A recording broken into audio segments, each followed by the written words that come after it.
D'accord? Donc, ce projet-là vise à développer trois services opérationnels. Le premier, c'est la surveillance de l'agriculture saisonnière. Le deuxième, c'est le suivi de l'eau agricole. Et le troisième, c'est le suivi de la dégradation, restauration des terres.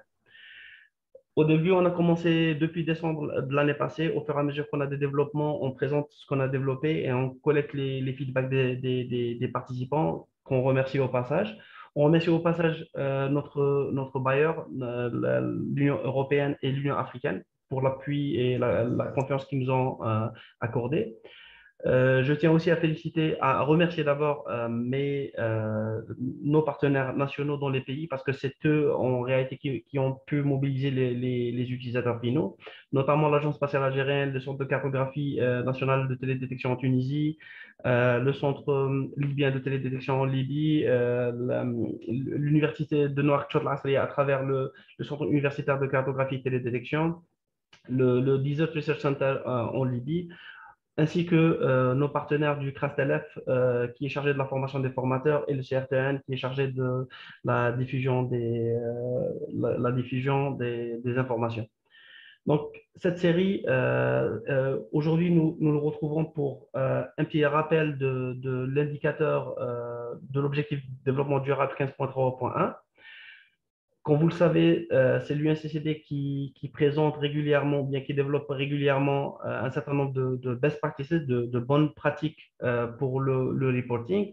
Et comme vous le savez déjà, ça fait quelques mois qu'ils ont développé un nouveau un nouveau guide de bonnes pratiques. Dans l'esprit de Michelin, il faut que toujours tout ce qu'on produit soit aligné aux stratégies internationales, notamment aux bonnes pratiques de l'UNCCD. C'est pour cela d'ailleurs que nous avons demandé à l'UKTIT, l'équipe en charge du développement de ce service-là, d'intégrer ces nouvelles recommandations dans la nouvelle manière d'utiliser ou bien de calculer cet indicateur-là. Andrés, s'il te plaît, tu peux passer aux diapos suivantes, s'il te plaît. Donc, ceci dit, ça c'est pas une première, ça serait la première formation dans une série de formations. La première aujourd'hui, c'est la revue du reporting de l'indicateur ODD 15.3.1 sur la base des nouvelles lignes directrices des meilleures pratiques de l'UNCCD. Ensuite, nous nous retrouvons, Inch'Allah, la semaine prochaine, le 25 août, pour une évaluation des émissions du carbone forestier. Le 15 septembre, Inch'Allah, on prévoit de faire une formation sur l'évaluation de la vulnérabilité des forêts. Le 29 septembre, sur l'évaluation de l'érosion côtière. Et le 13 octobre, Inch'Allah, ça sera sur l'évaluation de la vulnérabilité des terres aux érosions hydriques et éoliennes. Et normalement, d'ici le 27 octobre, Inch'Allah, tous ces indicateurs-là seront complètement finalisés et on fera une dernière formation sur la dernière version la version finale de Michelin.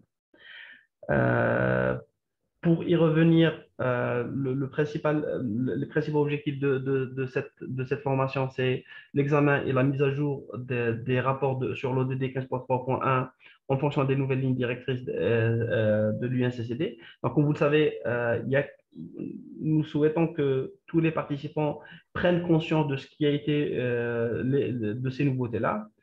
Ensuite, aussi, on a mis à jour l'indicateur ou bien le module de calcul de l'indicateur. Donc, on va former les utilisateurs finaux sur l'utilisation des nouveaux indicateurs. On commencera par celui de la dégradation de l'ODD 15.3.1, mais ça va évoluer sur tout ce qui est évaluation du risque forestier, tout ce qui est érosion côtière, etc.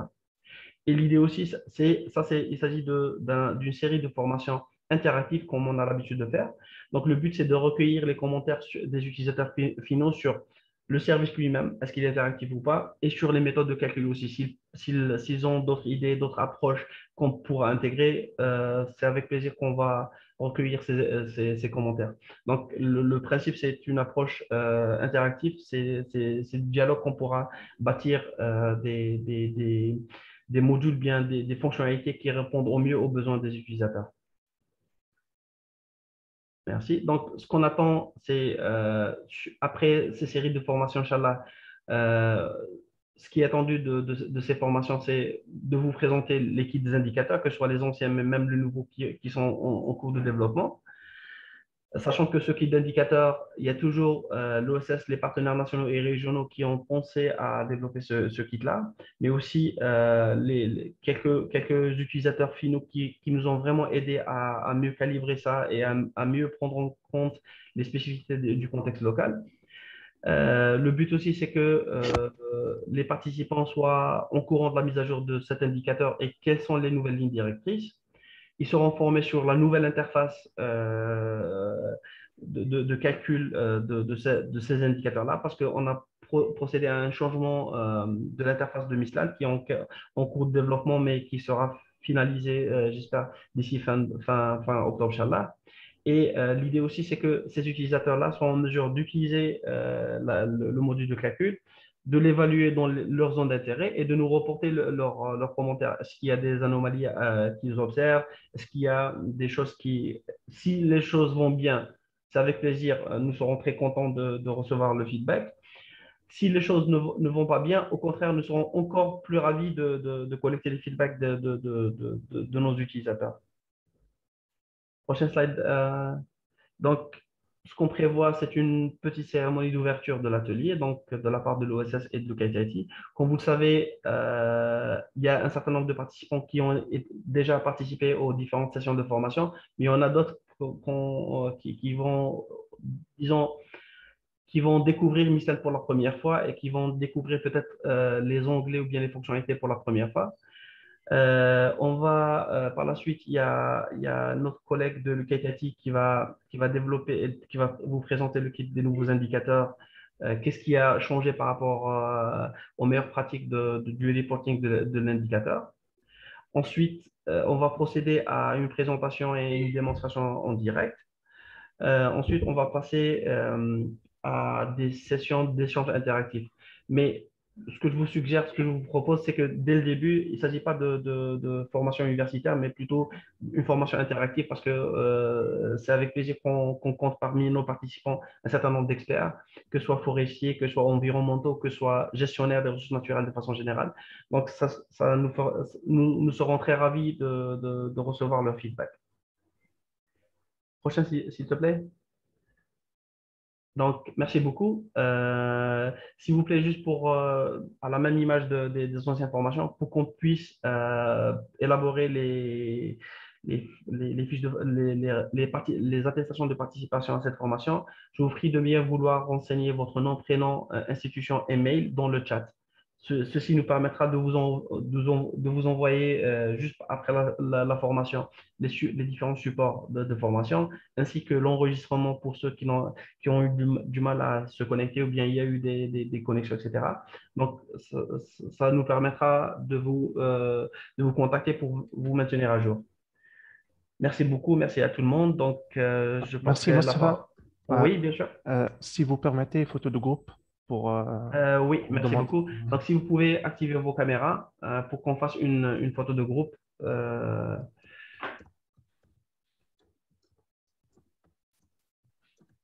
Il y a certains qui l'appellent photo de famille. Il y en a d'autres qui l'appellent photo de groupe, mais je préfère qu'on l'appelle photo de famille parce que au fur et à mesure, pratiquement, on se connaît presque tous et toutes, quoi. Donc, c'est devenu une petite famille qui se voit d'une manière régulière, qui s'échange de manière régulière.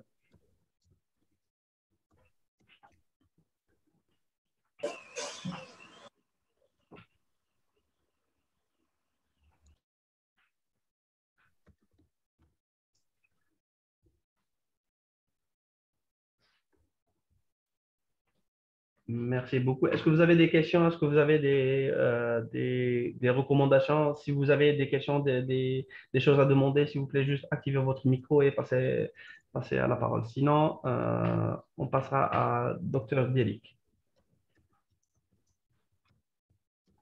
S'il vous plaît, ceux qui veulent recevoir des attestations de formation, s'il vous plaît, priez de mentionner votre nom, prénom, mail et institution pour qu'on puisse vous transmettre les attestations de participation.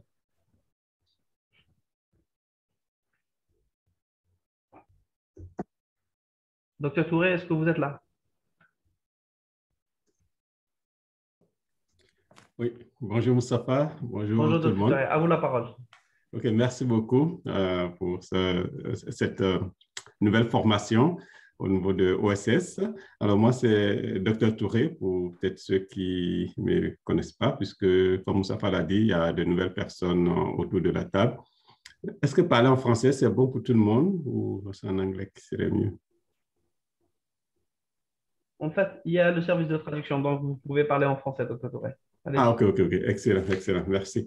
Donc, je suis le lead du secteur privé, Locate IT, qui est une compagnie kenyane, mais qui est plutôt une compagnie internationale, puisque moi, je suis ivoirien, mais je vis au Canada. Donc, Locate IT est une compagnie internationale, comme Moustapha l'a souligné, qui a travaillé beaucoup sur la plateforme Missland, la première version, et là, nous travaillons sur la deuxième version.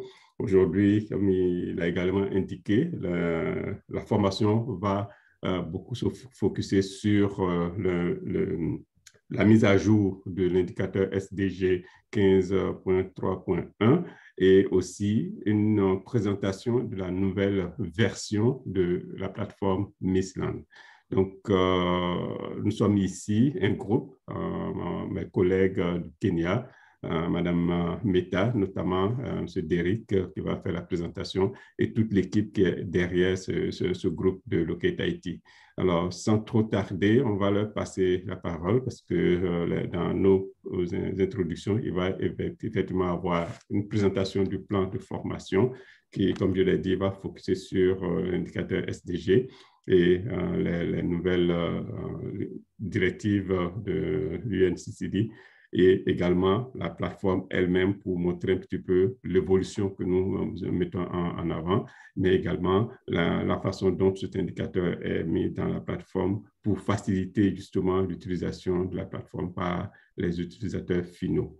Comme Moustapha l'a dit, nous sommes ici pour faire une présentation interactive, donc soyez à l'aise de demander la parole ou d'envoyer un message sur le chat pour qu'on puisse avoir une formation interactive qui nous permettra, de pouvoir passer le message pour lequel nous sommes là, c'est-à-dire la formation elle-même, mais deuxièmement, de recueillir vos avis pour pouvoir améliorer ce système, cette plateforme que nous mettons en place.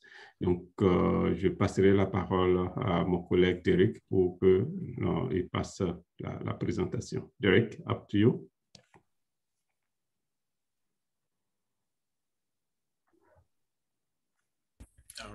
Thank you, Dr. Touré. Let me share my screen.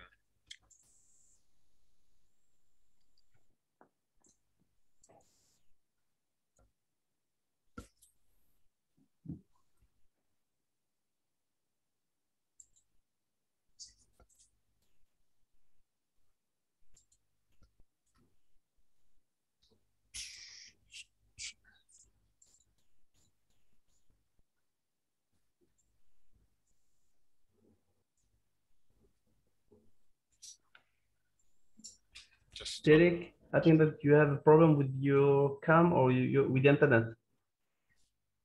Just a moment.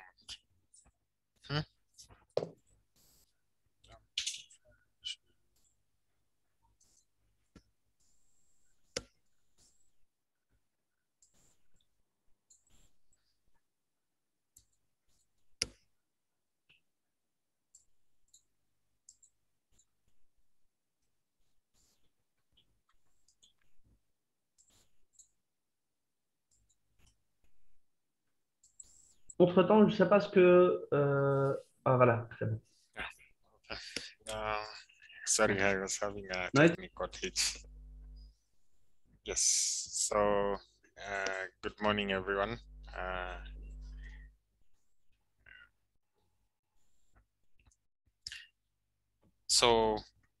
Today we'll try to look at some of the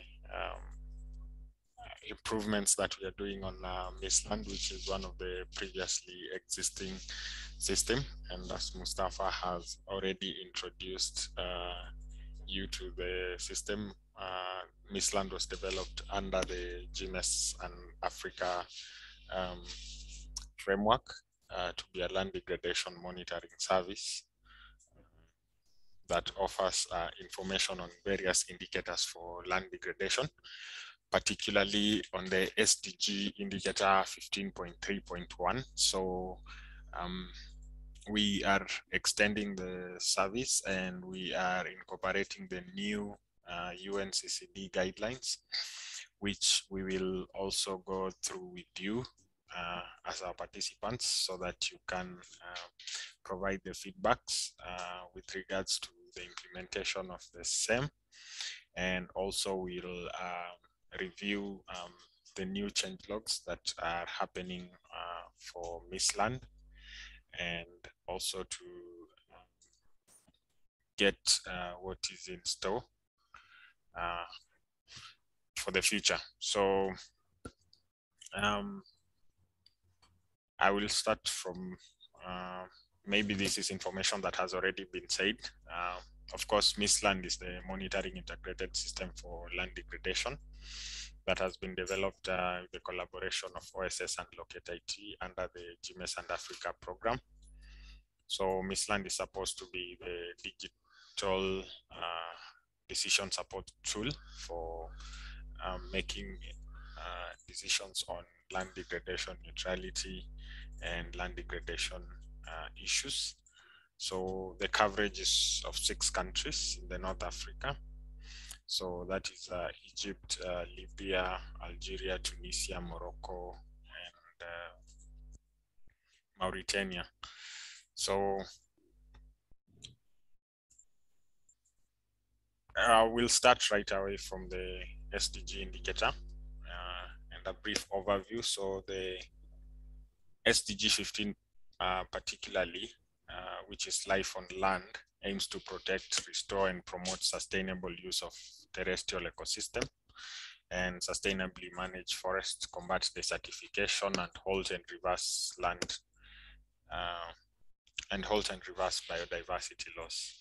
So target 15.3 aims that by 2020 will have combated desertification, restored degraded land and soil, and including land that is affected by desertification, drought, and floods, and strive to achieve a land degradation neutral world.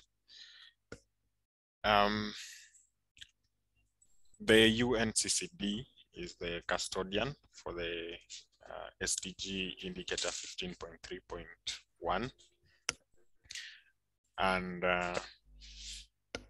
we follow the guidelines that are outlined mostly by the UNCCD in trying to implement the SDG indicator 15.3.1, which is the proportion of land that is degraded over the total land area. So according to the guidelines and the SDG itself, SDG 15.3.1, which is the total degraded land over the total land area, the degraded land is analyzed as an aggregate of 3 sub-indicators, which is changes in land cover, land productivity, and carbon stocks that are assessed also by different metrics. So these metrics include the area in terms of land cover change, the net primary productivity, which is the vegetative capacity of land, and also changes in soil organic carbon, that is above ground and below ground carbon. And all these are assessed for specific timelines, a baseline and a reporting period. So the baseline is set for between 2000 to 2015, and the comparison period is thereafter, so that maybe you're doing your reporting on a yearly basis, as we will see.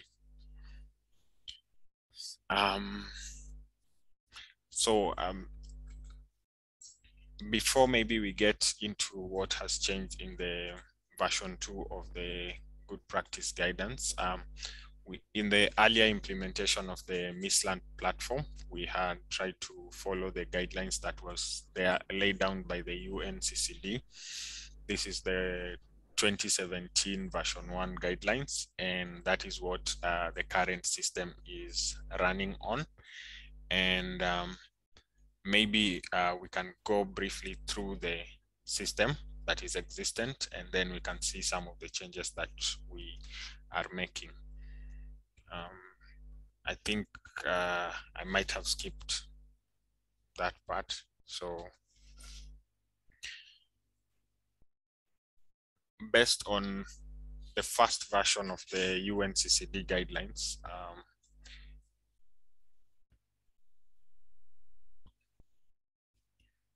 there were some recommendations on some of the data use and some of the time periods and methodologies for analyzing the sub-indicators. And I'm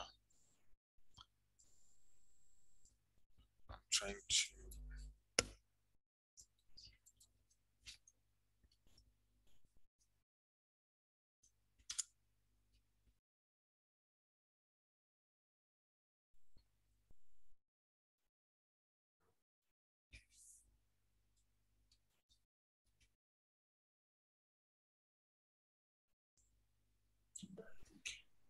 so is my screen visible? Is the platform? Yeah, so on the initial platform for Missland service, we had several sub-indicators. That is the SDG 15.3.1, among other sub-indicators like the vegetation loss, forest gains, forest fires, and the Mediterranean land use model. That is the Medalus for assessing the certification. So under the SDG 15.3.1, we had several sub-indicators, which is the land productivity, the carbon stock, and land use land cover change, and the land degradation, which was supposed to compute the SDG 15.3.1 by integrating all the three sub-indicators. So for the productivity, we had you had the two recommended data source, which were the cost resolution MODIS data sets, and also we had an integration of Landsat derived vegetation indices.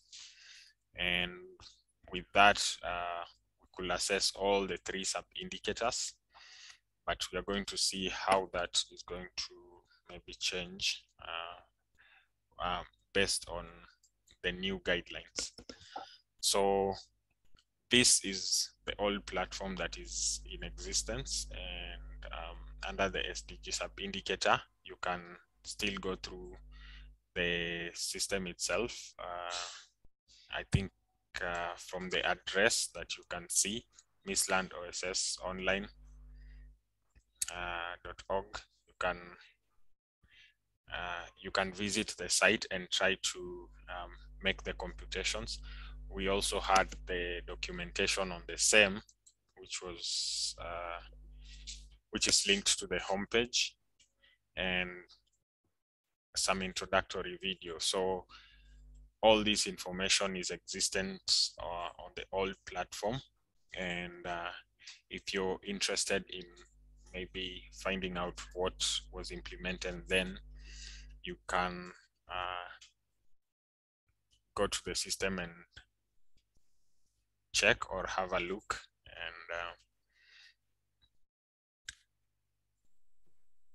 And this is implemented based on the first version of the UNCCD guidelines. Now for the second version of the UNCCD guidelines, it's best to know what has changed. And that is what maybe we are going to look at. So the version 2 of the good practice guidance incorporates a number of advances, some in the quality of the data and the availability of the data sets, some advancements in the analytical methods for calculating the indicator 15.3.1 and its sub-indicators.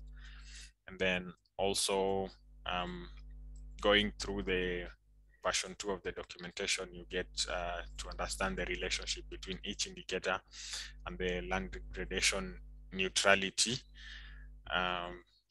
additional guidance on the calculation and use of measurements during the baseline period is also clarified and provided on the second version of the UNCCD guidelines. So the guidelines, I think, are published online and available. You can also source the document. We'll just provide the links to the same. So the guideline still covers the three sub-indicators, that is the land cover, the land productivity, and carbon stocks. So we'll start with the first sub-indicator, which is the land cover change. And the land cover change reports degradation in land cover change based on a national assessment of positive and negative aspects of land cover transitions. This is the changes from one land cover type to another. So in version 1 of the good practice guidance, there was the global default data set that was recommended, and the 6 IPCC classes for mapping the land cover before you compute your changes, and also some suggestions on the transition matrix as to what to consider as degradation and what to consider as stable or improvement. So in version 2, there is more consideration in the drivers of land degradation, which will have in turn an effect on how we classify our degradations and the improvements. And it is based upon nations to decide what these drivers are, but there are some commonly agreed ones that we are going to see later. And then we can also use an appropriate, the use of an appropriate legend other than the 6 IPCC classes, so that degradation can be monitored, is also proposed. So we have the inclusion of the 10 IPCC classes other than the 6. So the good practice guidance and principles that are laid down for the second version is the first principle to land cover change is the identification of the key degradation processes, and this should be done by nations. So some of the identified key degradation processes include the urban expansions, deforestation, vegetation loss, inundation, woody encroachment, wetland drainage, soil erosion, invasive species, and loss of fertility. And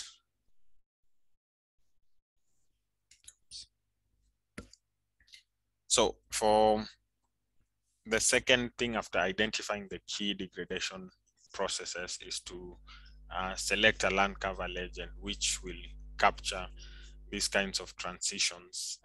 And the selection of the legend is also dependent on the level of detail to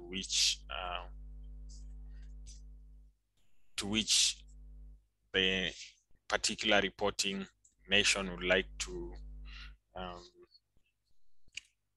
report, and also based on the drivers that have been identified.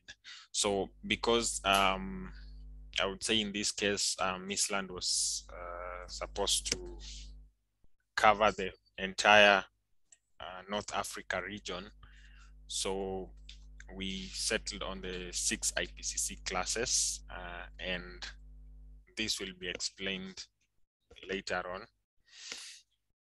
So the next step for land cover change computations is also to generate a transition matrix, and from the transition matrix is where you can see the different kinds of identified drivers of degradation. So Pardon. Pour la traduction en français, il y a 2 personnes qui parlent en même temps. Je suis désolé pour... Merci beaucoup, Wahed. Bon, côté traduction, est-ce que vous pouvez changer de canal? Parce que normalement, nous avons 2 canaux différents.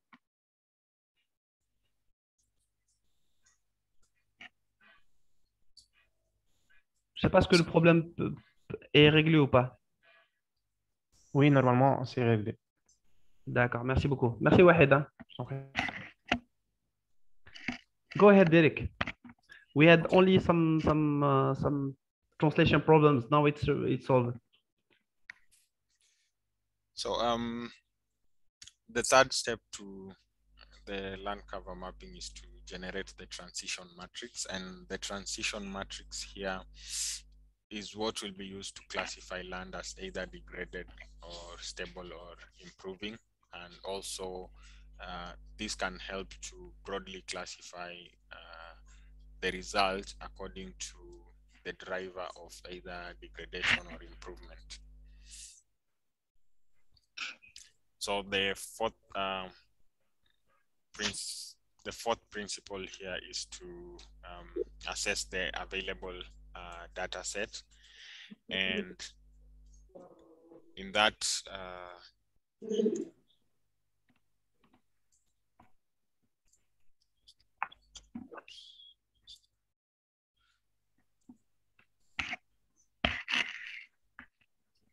Bonjour, s'il vous So, plaît, la traduction. Non.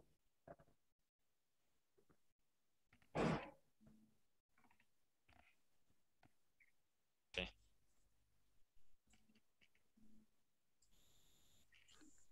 Si vous voulez qu'on fasse une pause pour régler les problèmes, parce que Oui, bien sûr, les gens... bien sûr. Oui, on n'a pas reçu la traduction, s'il vous plaît. Oui, bien sûr. Merci Siamala. En fait, Oui. est-ce qu'on peut se donner juste une petite seconde pour régler ce problème-là? Dès le début, dès le début de la séance, on n'a pas reçu la traduction. D'accord, on va essayer de régler ça. Merci. Merci. Bonjour, Monsieur Amara. Bonjour. Tu dois choisir la canal, donc soit français ou en anglais. La traductrice, elle est en train de traduire la canal française. Donc, tu dois entrer Interpretation, puis sélectionner. D'accord, je vais voir avant. Puis sélectionner la canal anglaise ou française. Siamala, parce qu'en fait, on a vérifié le service de traduction dès le départ et ça marchait. Donc, s'il y a des problèmes, on peut toujours régler le problème. Dans quelle rubrique? Donc, apparemment, j'ai un problème. En bas, sur interprétation via traduction. En anglais, je peux faire français, non?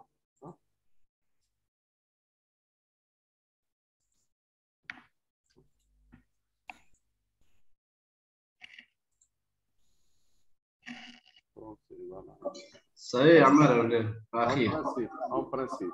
Ok. Espérons.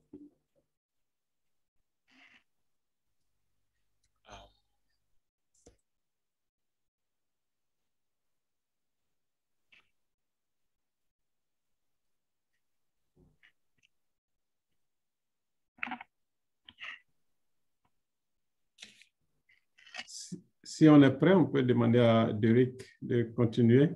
Yeah. I think that the problem is solved. Derek, you can go Derek, ahead, please.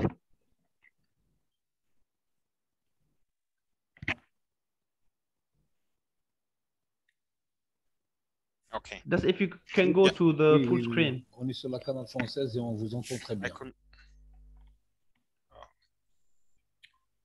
Okay. Derek, you can carry on.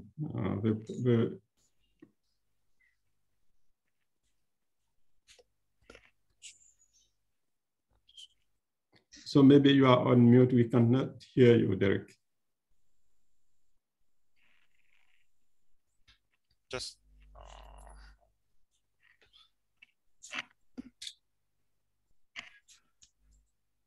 okay. Can you hear me? Yeah. Yeah, this right now. So okay. So I was on the fourth principle, which is when you are assessing the land degradation cover. I mean land cover change degradation. You're also supposed to assess the available data sets, and this is also important, especially if you're wishing to do it at national scale, where you have to develop your own land cover data. And the first thing to note under the assessment of the data that is available is the land legend definition. And this, you should have the land classes that are consistent with the land cover meta language data sets, that is for the ISO standards for naming the land cover and coming up with the land cover classes. And it should have the adequate classes to populate the transition matrix and be part of a hierarchical classification system so that it can be inconsistent with what is guided by the IPCC and the IPCC standards and what is required also under the good practices. And then also the temporal resolution and the range. So this, because land cover should be reported, let's say on a yearly basis. So the consistency in the temporal resolution, that is if it's data set that is consistent yearly. And then also the range, this means because we are having a baseline, that is the year 2000 to 2015, we also need data set that is consistent with that baseline. And then the spatial coverage and the resolution. So each epoch of land cover should be produced for the whole country and should have a high spatial accuracy. And that is mostly to deal with the coverage because you're going to use this for comparison. And then also the classification should be accurate. And if you're going to classify your own land cover, then you should report together with your accuracy assessment. So the next thing you do is to establish the baseline, which is the fifth principle.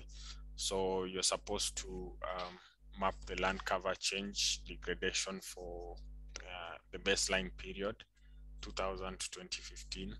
And once you've determined the baseline period for your reporting period,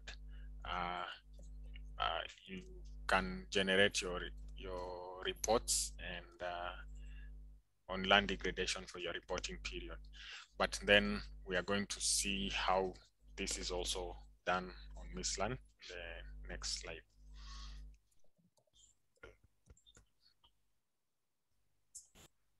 So the land cover computation changes, land cover change computation that is happening on MISLAN is first the baseline is computed, and the baseline is computed by the selection of two land cover data sets. That is the land cover for the year 2000 and land cover for the year 2015. And the baseline sets the benchmark for degradation, for which the comparison or the reporting years will be compared to. So first is to select two land cover data sets in the baseline, and once the two data sets are selected in the baseline, that's 2000 to 2015, you generate the transition map, and from that transition map together with the lookup table, which is the transition matrix, you develop a binary classification of the land cover, that is the degraded landscapes and the not degraded landscape. So this will be used in comparison with the reporting period results to compute the degradation status for a reporting year. So you'll also notice that we are making two selections for this baseline period, and this selection of the baseline period is also informed from the UNCCD guidelines. And the thing is, if you make a shorter period of selection, so one of the land cover that you need to select is the year 2015. And once you've selected the first land cover, you're supposed to compare it to any year between 2000 and 2014. But it is noted that if you use a longer period, then the extent of degradation might be larger. But if you use a shorter period, the extent of degradation might be conservative, because the land cover transitions on a yearly basis might not reflect this, especially if you're using global default data sets. So the computation chain is what is displayed. So you have your base year and a comparison year, for which you generate your transition maps, and then you use your lookup tables. And for that lookup table, you come up with a binary classification of the land cover degradation for the baseline year. So the next step is to compute the reporting period. And for the reporting period,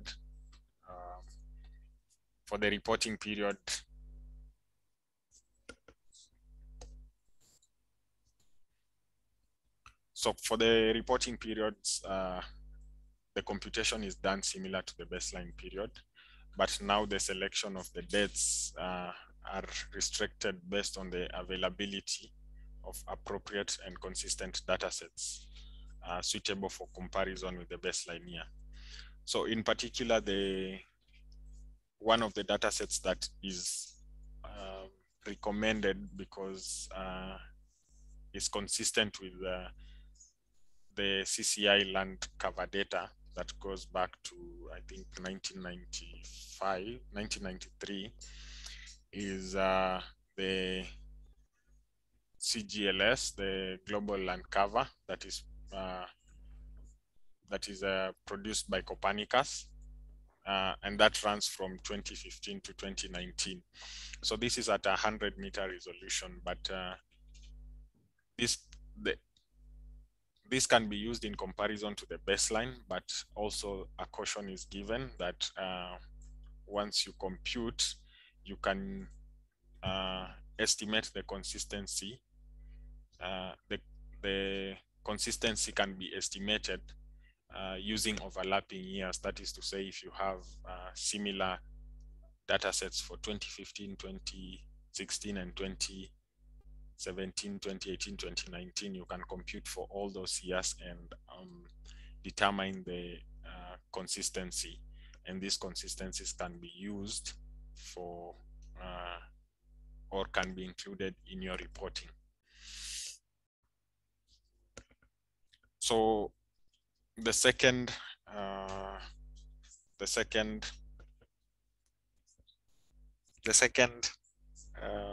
sub-indicator for SDG monitoring is the land productivity. And in the land productivity, we are...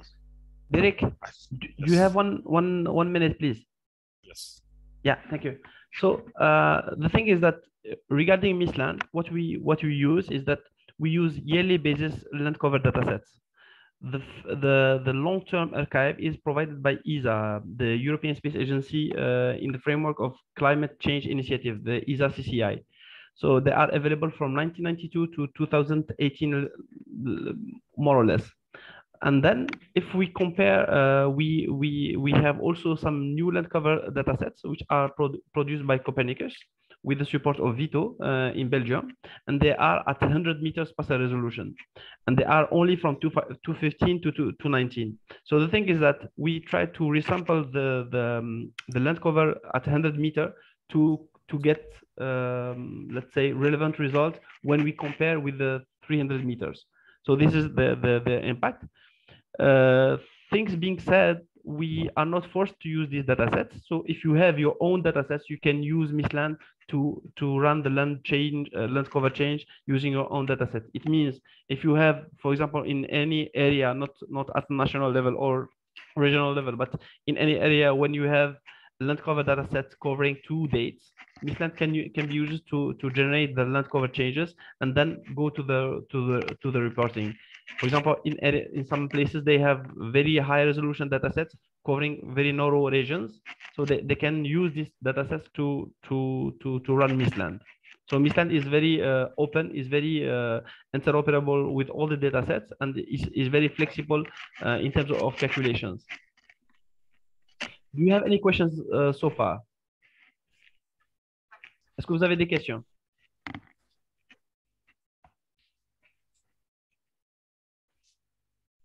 Donc, si vous n'avez pas de questions, on passera à l'indicateur suivant. Derek, you have the floor.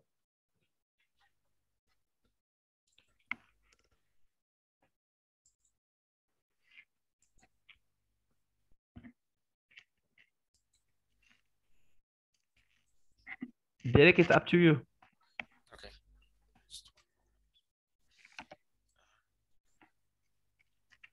Peut-être aussi, j'en profite parce qu'à un moment donné, il y avait sur Mistland un petit problème sur le login. Nous avons eu des échanges avec nos développeurs qui nous ont vraiment aidé à débloquer, à résoudre la situation. Maintenant, le login est accessible à tout le monde. Donc, s'il vous plaît, après la formation, si vous pouvez tester l'interface, le login mot de passe, normalement, c'est la même base de données qui est préservée. Mais je préfère que les participants testent les user mot de passe, s'authentifier et lancer des calculs. Merci.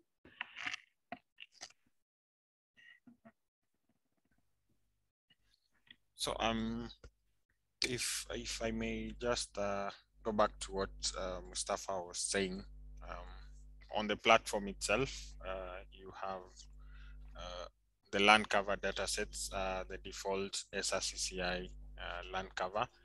And with this, you can select between which year. So the first thing is you can view the land cover that is existent. And you can also do the land cover change. So that is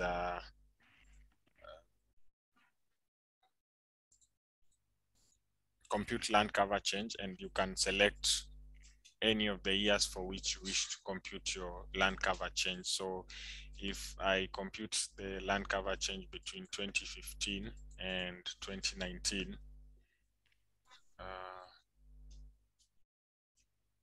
I should be able to get my results for the land cover degradation for Tunisia based on the selection of the two dates.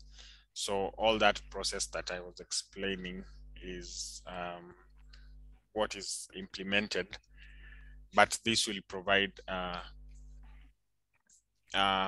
3 classes for degraded, stable, and improvement, and not the 10 classes. And with this, you can actually compare the land cover for the 2 dates that you have actually selected. So based on the land cover data that has been used, if it's consistent with the other land covers, then you should have some level of accuracy that you expect from the global default land cover data set. So the selections can be made on any year, and I think users can actually go to the platform and check. So I think I'll just present on the next indicator. Derek, if you have 1 minute, I've seen some one question on the chat. So Mr. Amara from CRD 201 is asking about how can we introduce the forest fire to calculate this kind of degradation. So c'est Amara, juste pour j'ouvre une parenthèse, par rapport à l'indicateur lui-même tel que c'est conçu tel que c'est préconisé par l'UNCCD, on ne prend que le changement d'occupation du sol, le changement de la productivité des terres et le changement du carbone organique. Le seul problème, c'est que quand il y a un feu de forêt qui a lieu, c'est pas tout de suite qu'on peut avoir les données d'occupation du sol et le carbone, etc., pour que ça puisse se manifester sur l'indicateur lui-même. Donc, c'est quelque chose qui, les données sur l'occupation du sol, elles sont disponibles à une échelle annuelle, pas mensuelle, pas décadaire. Et généralement, il y a toujours 1 à 2 ans de retard. Donc, par exemple, pour le moment, les données de 2021 ne sont pas encore disponibles. Par contre, ce qu'on peut faire aussi, parce qu'on sait que l'indicateur lui-même, c'est quelque chose qui est très bien conçu, mais d'un autre côté, on sait qu'il y a un certain nombre d'anomalies qui ne sont pas prises en charge par l'indicateur lui-même. C'est pour cela on a oui. C'est pour cela on a proposé un La kit canal d'indicateurs. française, vous êtes en train de traduire en anglais. Pardon? Sur la canal française, il est en train de traduire en anglais. Je sais que ça, c'est automatique dans la tête. Alors, D'accord. Merci beaucoup, c'est Wahed. Donc, c'est Amara, comme je vous disais, on s'était dit que l'indicateur, c'est quelque chose de standard international, mais en réalité, même les pays sont demandés à ajouter d'autres sous-indicateurs en fonction du contexte local du pays, des spécificités du pays. Un pays comme l'Algérie, le Maroc n'est pas comme la Mauritanie, n'est pas comme la Côte d'Ivoire, n'est pas comme le Gabon. Donc, chaque pays a ses propres spécificités, a ses propres phénomènes de dégradation, les typologies de dégradation, etc. Donc, nous, on a fait des échanges avec les partenaires nationaux et régionaux. Je prendrai le CNCT, l'ASA, le DRC, etc. Donc, ces partenaires-là nous ont conseillé, en plus de l'ODD 15.3.1, d'ajouter un certain nombre d'indicateurs, notamment le suivi des feux de forêt. Parce que quand il y a un feu de forêt qui se déclare ou bien qui se déclenche, je n'attendrai pas une année pour évaluer l'impact. Donc, ce que Missland utilise, c'est qu'il va utiliser les données Sentinel-2 à 10 mètres de résolution spatiale qui ont été acquises avant l'occurrence des feux de forêt et juste après l'occurrence des feux de forêt pour pouvoir estimer l'impact de ces feux de forêt. Donc, ça, c'est quelque chose qui est déjà opérationnel, qu'on a déjà testé pour quantifier un certain nombre de feux et notamment un certain nombre même de feux brûlés au niveau des parcelles agricoles. Je prendrai l'exemple de l'année passée, il y a eu un incendie pas l'année passée, quelques mois, il y a un incendie dans le Crib, dans la zone de Crib en Tunisie. Donc, sur la base des images Sentinel-2, on a pu évaluer, comparer l'occurrence des feux, comparer les deux scènes acquises avant et après les feux, disons, extraire à peu près la superficie brûlée qui était plus que celle qui était, disons, communiquée sur les réseaux sociaux. Donc, c'était plus important que ça en avait l'air. Donc, pour les feux de forêt, ça, c'est un module indépendant spécial qui est False Fire Monitoring. Vous pouvez l'utiliser en choisissant juste la zone d'étude, en prenant la date avant les feux de forêt et la date après les feux de forêt. Et Missland se charge de chercher les images qui sont de bonne qualité et de comparer la date post et pré et post-fire, c'est-à-dire avant et après les forêts, et sortir un indice qu'on appelle indice DNBR, Difference Normalized Burn Ratio, c'est-à-dire un indice normalisé des feux de forêt qui donne une information quand même assez intéressante. Je donnerai aussi une autre manière aussi, c'est que si vous partez sur Missbar, sur l'autre plateforme qui a été développée par l'OSS dans le cadre des deux autres services, suivi de l'eau et suivi de l'agriculture, vous pouvez voir les images Sentinelle de avant et après les feux de forêt et vous pouvez quantifier vous-même les changements. Donc, soit on prend la méthode complètement automatique sur Missland, soit on prend la méthode analytique là où l'expert peut aussi envisager les changements, etc. Et ça sur Missbar. Je pense que ça répond à votre question, c'est Amara. Merci. Merci. Moustapha, pardon. Je pense que Mme Fortas veut intervenir. J'ai vu Bien sûr, allez-y, madame. Oui, bonjour. Bonjour Moustapha, bonjour à tous les collègues. C'est toujours un plaisir de vous retrouver. Moi, j'ai une question par rapport justement à la mesure de l'indicateur 15.3R. Comme vous savez, on est proche de l'élaboration du futur rapport pour l'UNCCD. Donc, la période de référence, c'est 2000-2015. Donc, on a utilisé à l'époque, en 2018, pour élaborer le rapport, on a utilisé les données Current Earth parce qu'on n'avait pas le choix, on n'avait pas la donnée ici au niveau national. Mais après, on a contracté une convention avec l'ASAC, que vous connaissez bien, Moustapha. Bien sûr. Et on a actualisé la mesure de deux indicateurs, c'est la couverture végétale et la productivité. On a toujours un souci pour actualiser le carbone. C'est un autre chantier qui est lancé avec le CERESTRA, le Centre régional des zones arides et semi-arides. Et le futur rapport, donc, c'est de mesurer ces indicateurs pour la période allant donc de 2015 à 2022. Donc, comment on peut couvrir cette période avec le logiciel, les méthodes développées à votre niveau? Donc, C'est pour voir un petit peu, parce que vous savez qu'avec le UNCCD, il faut utiliser la même méthode pour qu'on puisse comparer le premier rapport et le nouveau rapport que nous sommes censés élaborer en 2022, et pour utiliser les 3 couches pour la mesure de l'indicateur. Merci. Merci beaucoup, Mme Fotas. Bien sûr, je connais la ZAL, c'est là où j'étais formé, c'est mes anciens collègues et ils ont le mandat de produire tout ce qui est information géographique en Algérie. Ils ont l'expertise, ils ont le savoir-faire depuis pratiquement, c'est le centre d'excellence en Algérie. Donc, ça, il n'y a rien à dire. Maintenant, l'esprit de l'UNCCD, c'est de développer des approches de calcul sur la base d'un certain nombre d'indicateurs qui sont plus ou moins, on va dire, bons à l'échelle planétaire. Mais bien sûr, dans chaque pays, il est recommandé que chaque pays ajoute des indicateurs qu'il voit plus pertinents pour son pays. Donc, ça, c'est quelque chose qui est demandé au niveau des pays. Comme j'ai dit, le contexte du Gabon, par exemple, n'est pas du tout comme le contexte de la Mauritanie, qui est complètement différent du contexte de l'Algérie, qui est complètement différent du contexte de l'Allemagne. Donc, c'est différents types de couverts végétales, différents types de dégradation, etc. Donc, ce qu'on a proposé sur Missland, c'est que les méthodes de calcul sont uniformisées ou bien alignées avec les directives de l'UNCCD. Ça, c'est quelque chose qu'on tient vraiment à respecter, quoi. Mais en plus du module de calcul, il se base sur un certain nombre de données internationales, au cas où les données nationales ne sont pas disponibles. Mais si les données nationales sont disponibles, vous pouvez utiliser Missland au lieu d'utiliser les cartes d'occupation du sol, par exemple, de l'Agence spatiale européenne, vous utilisez celles qui sont présentées par l'Agence spatiale algérienne. Au contraire, c'est encore mieux apprécié parce qu'on voit la contribution du partenaire national et on apprécie, disons, l'adaptation de l'approche à un besoin national ou bien un contexte national bien spécifié. Quand il s'agit de couverture végétale, c'est pareil. Donc, lui, qu'est-ce qu'il va faire? Au lieu d'utiliser la couverture terrestre par défaut, en quelque sorte, il va utiliser celle que vous lui fournissez pour voir les tendances, etc. Donc, ça, c'est quelque chose qui est possible sur Missland.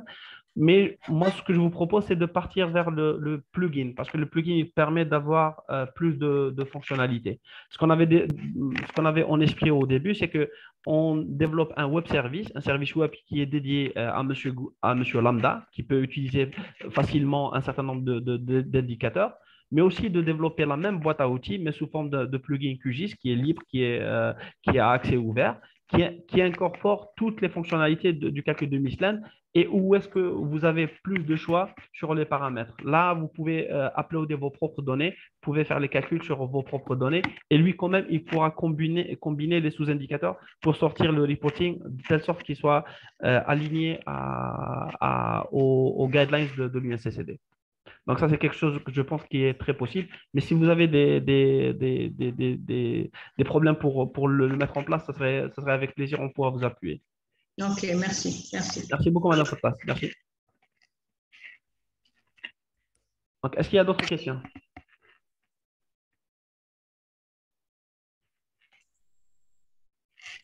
Donc, je passerai la parole à Derek. Derek, the floor is yours.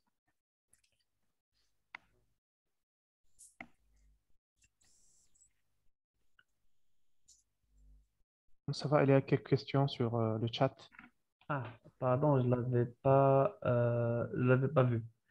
Alors, there's one question. Est-ce que Missland utilise l'API Google Earth Engine? Parce que j'ai observé plusieurs similarités. Il n'utilise pas l'API Trend Earth. Il utilise plutôt Google Earth Engine pour faire les calculs plus rapidement et avoir des résultats. Donc, en fait, on a deux possibilités. Soit on prépare des cartes préfabriquées. Dans ce cas-là, il va falloir fixer le choix des zones et des indicateurs et des années de référence. Ça, c'est quelque chose qu'on a essayé d'éviter. Par contre, si on a voulu faire autrement, le calcul des sous-indicateurs de l'ODD 15.3.1, de l'indicateur 15.3.1, tout le calcul se fait en local. Mais par contre, un certain nombre d'indicateurs où on fait appel à des données Sentinel-2 qui peuvent être acquises n'importe où en Afrique du Nord, dans n'importe quelle région, donc que ce soit Landsat ou Sentinel de 84 à 2021. Donc ça, c'est quelque chose qu'on peut pas, pourra pas envisager d'avoir tout l'archive des images satellitaires à notre niveau. Ça, c'est quelque chose qui dépasse, ce n'est même pas un centre de calcul, c'est un centre cloud qui nous dépasse de loin. Donc, c'est pour ça qu'on a utilisé Google Earth Engine pour calculer, par exemple, pour le calcul des superficies brûlées. On préfère utiliser Google Earth Engine, on n'aura pas à télécharger les images Sentinel-2. Donc, au fur et à mesure que l'utilisateur choisit la période et la zone d'étude, donc ce script-là, sur la base des données qui sont disponibles sur Google Earth Engine, il va faire le traitement. Donc ça, oui, je suis entièrement d'accord. Il y a un certain nombre pas de fonctionnalités qui tournent sur Google Earth Engine, ce qui est tout à fait normal parce que c'est la plateforme cloud avec excellence, gratuite, à accès ouvert. Mais en plus de ça, même le plugin, quand vous lancez le calcul, il va utiliser Google Earth Engine aussi pour un certain nombre de calculs parce que toutes les données résident là-bas. Pour l'emprise spatiale, pour lancer des calculs, vous pouvez choisir n'importe quelle emprise spatiale. Au début, on avait fixé l'emprise à 20 000 hectares juste pour assurer un certain nombre d'interactivité.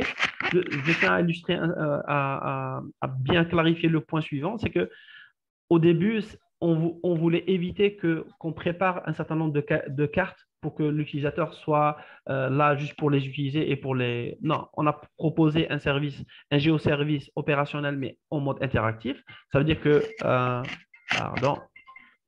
en mode interactif, l'utilisateur, il va choisir la zone d'étude et l'indicateur qui souhaite calculer.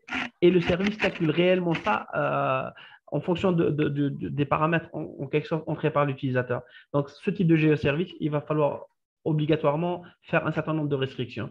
Au début, on limitait ça à 20 000 hectares.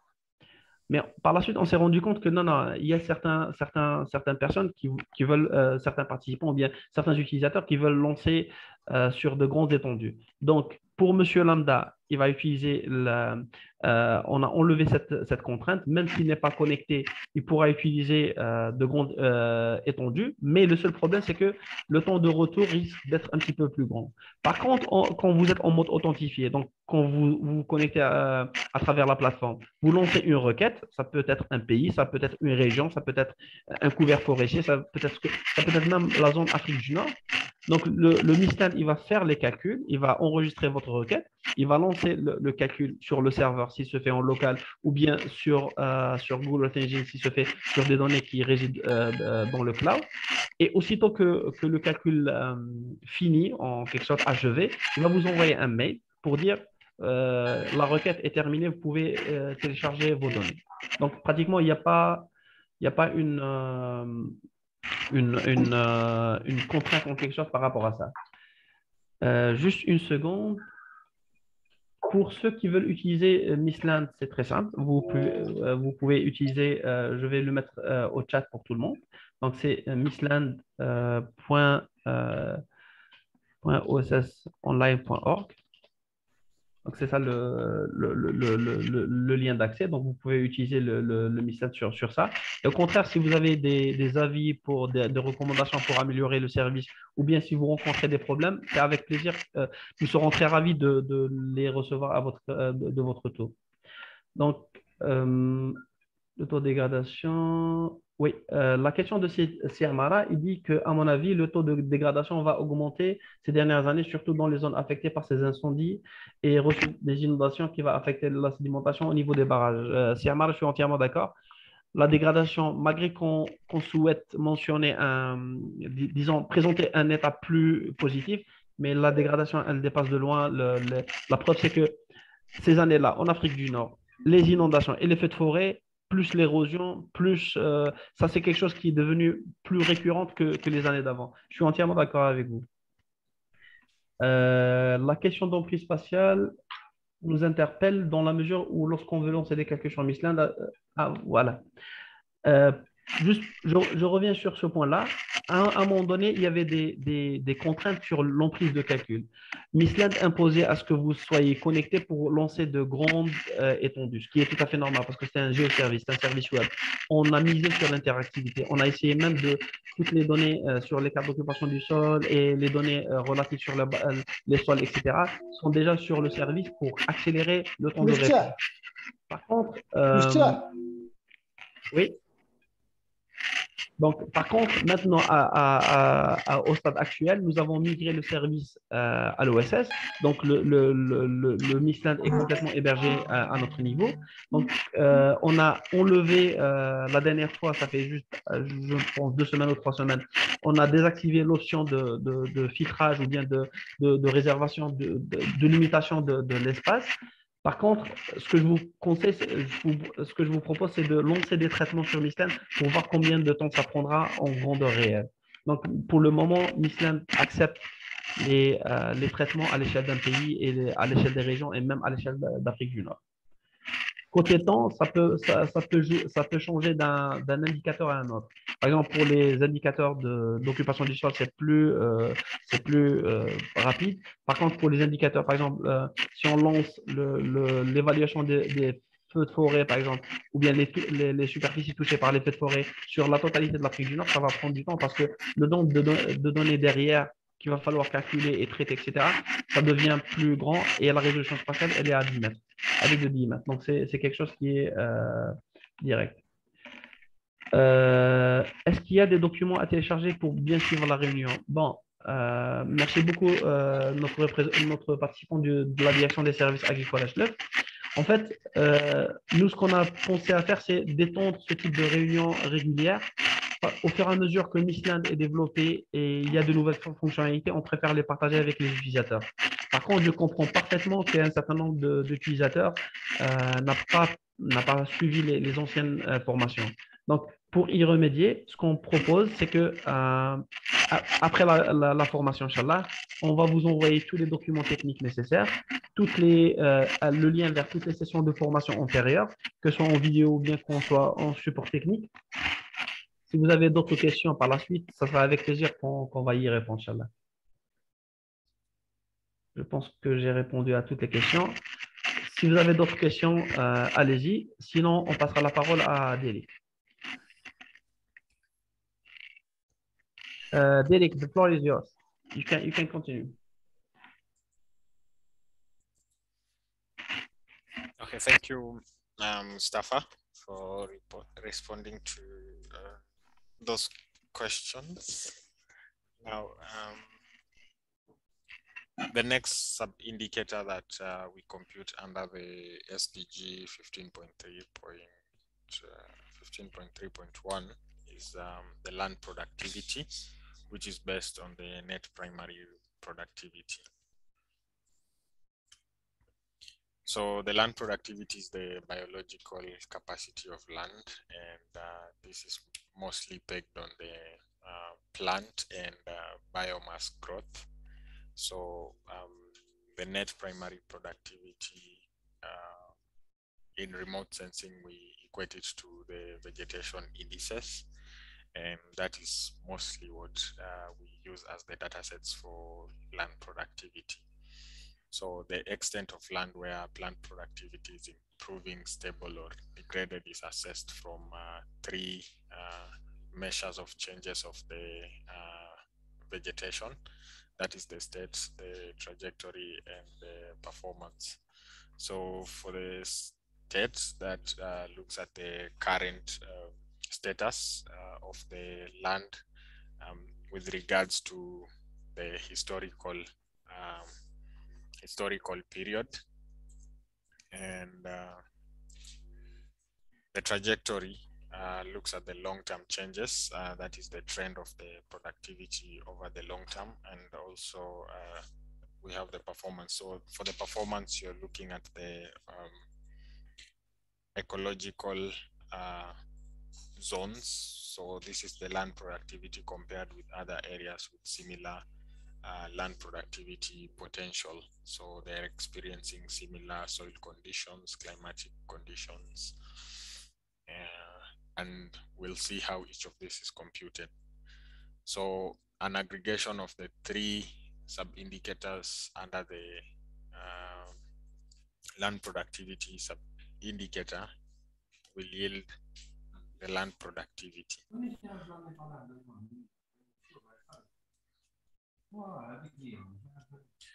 So what are the methodological changes that have been introduced in this new revision of the UNCCD guidelines? So one of the changes that has been done is that the trend, which was assessed with 8 years for the reporting period, is now assessed with 16 years. That is for consistency with the baseline, and also the classification on the Z scores. So you now have a choice of visualizing your data sets with different levels of classification. So either 5 or the normal 3 for land degradation neutrality monitoring. But also it's worth noting that with the five level scores, you have the potentially degrading and potentially improving, and these have a margin of error. And so for reporting on land degradation neutrality, we use the lowest Z score for the degraded lands because that is statistically, that is the highest accuracy with I think 96% confidence interval. So these are some of the changes, particularly on the period of assessments and the classifications for each of those productivity sub-indicators. So additional guidance is also provided on constraining the spatial extent of the productivity performance, as we'll discuss later. So the first sub-indicator that we compute under this land productivity is the baseline trend. So the baseline trend looks at the vegetative change over the long period, and here you use a non-parametric linear regression. So this is used to compute the Z scores, and the Z scores are then classified to label the land as either degraded or non-degraded. So for the baseline period, we're looking at 2000 to 2015, and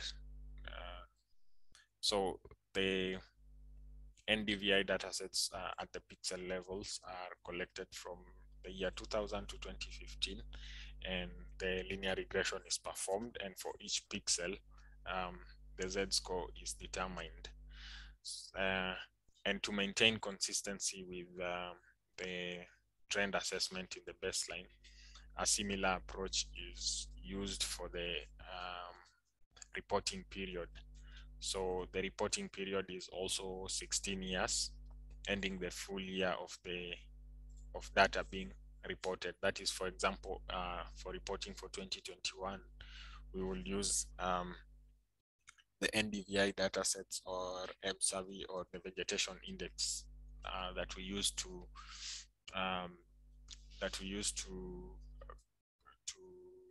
compare the net primary productivity to. We'll collect from the year 2020 to 2005. So that is an accumulation of 16 years. So that is compared to what is in the baseline when computing the final SDG indicator. So as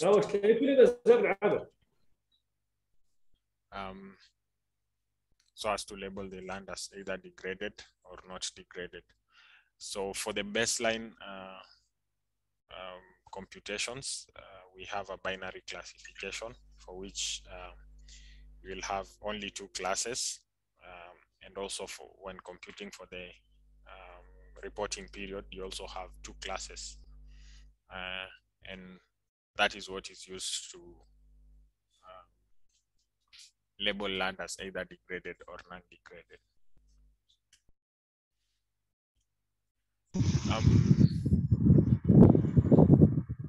The next sub-indicator also computed under this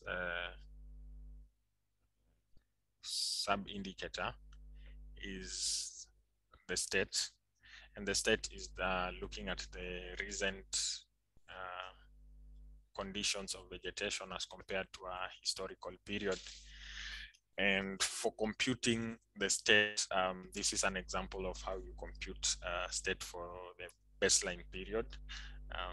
The same applies for the reporting period, but just to walk you through, you collect your NDVI datasets or MSAVI or whatever vegetation index is selected from the year 2000 to 2015. So the collection is split into two. So the first collection has the last 3 years of this of the period, which is 2013 to 2015, and then the rest of the preceding years are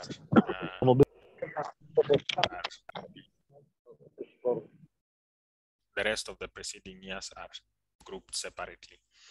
So for the earlier years or the preceding years, the years preceding the 3 most recent years, you compute the distribution, that is the mean and the standard deviation for the NDVI, and the computation of the mean and the standard deviation will be used to compute the Z statistics. For the other collection that you remain with, that is the 3 most recent years. If you are in 2015, you're looking at from 2013 to 2015, you only compute the mean, and the final computation that you use to classify the Z scores is you'll take the mean of the last 3 years with the mean of the preceding 13 years, divided by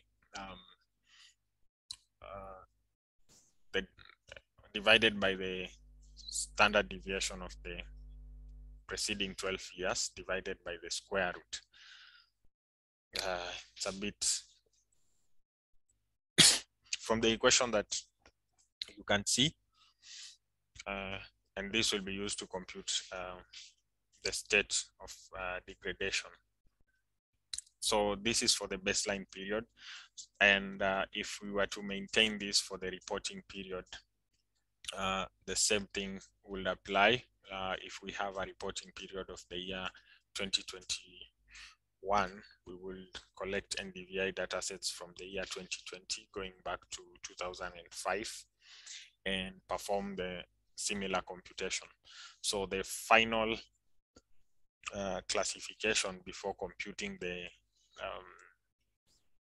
for comparison with the baseline is we have to classify the Z score into only 2 classes of the degraded and not degraded landscapes.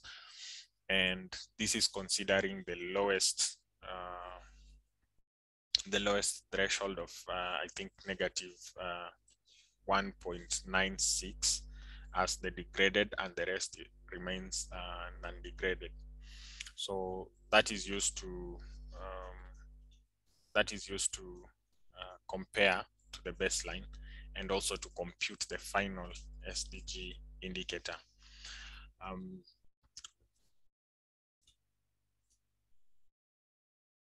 The next sub-indicator that we compute under the performance is the under the land productivity is the performance. And for the performance particularly, we are using ecological zones or ecological units. So the ecological units are areas with similar soil climatic conditions, and it is expected that vegetation that is within the same ecological unit should perform similarly, or given that the vegetation in one are experiencing similar condition, they should be performing to a certain level. And this is done in comparison to the maximum. So the ecological units can be derived from either soil or land cover data sets, the unique intersection between soils and land cover. And this is what was implemented previously on the on the first version of MISLAND. And that is what was used to compute the ecological units. So there is also some recommendations on the data sets that can be used for the ecological units. So the table, you have the terrestrial ecosystems for the world, you have global homogeneous response units, you have the geological land units or the global agro-environmental stratification, and the world ecosystems. So these are global data sets for delineating the land cover units. I mean the land cover ecological zones for assessing the productivity performance. So basically what is done under the productivity performance is you compute the mean of the NDVI for a given period. So if it is for the baseline, we compute from the year 2000 to 2015. So from that mean, we do an intersection of the mean and the ecological units. And for each of the ecological units, we remap the ecological unit to the maximum NDVI or maximum net primary productivity. So the maximum in this case is from the distribution of the NDVIs. We obtain the 90th percentile, and from that 90th percentile, we obtain our maximum NDVI, and this is to avoid the bias of or the outliers when we use the maximum without considering the percentile. So the 90th percentile is used to compute the net primary productivity maximum, for which all the other observations will be